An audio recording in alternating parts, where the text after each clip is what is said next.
Hello বন্ধুরা, স্বাগতম আমাদের আজকের ভিডিওতে। আজ আমরা দেখব ফাহাদের সবচেয়ে বড় স্বার্থপরতা, যা এবার তার নিজের বাবা মার কাঁধে ভেঙেছে।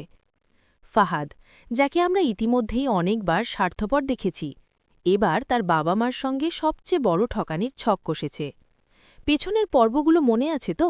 প্রথমে সে মেহেরিনকে ঠকিয়েছিল, তারপর সাইরাকেও।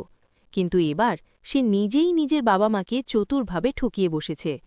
ফাহাদ তার বাবাকে বলেছিল সে ব্যাংকের লোন নিচ্ছে। বাবার বিশ্বাসে সাইন করানো হলো, কিন্তু এর বদলে ফাহাদ সাইন নিয়ে সম্পূর্ণ অন্য কিছু করল। ফলে বাবা মার সম্পত্তি বিক্রি হয়ে গেল, তারাই জানল না কিছুই। এখন বাবা মা ভীষণ কষ্টে এবং রাগে আছেন। তারা এমনকি ফাহাদকে নিজের ছেলে হিসেবেও অস্বীকার করতে চলেছেন। বলবেন, তুই আমাদের সন্তান হতে পারিস না, তুই একজন স্বার্থপর ছেলে, নিজের স্বার্থের জন্য বাবা মাকেও ঠকাতে পারিস। তাদের রাগ আর অপমান দেখলে আপনারাও মুগ্ধ হবেন। এই পর্বে ধামাকা সিনগুলো দেখলে নাটকের গভীরতায় আরও ডুব দেবেন। আর হ্যাঁ, আগামী পর্ব ২০ মার্চ দুপুর ১২টায় সিনেমাওয়ালা ইউটিউব চ্যানেলে প্রকাশিত হবে। যারা নতুন, চ্যানেলটি সাবস্ক্রাইব করে রাখুন, যাতে কোনো আপডেট মিস না হয়।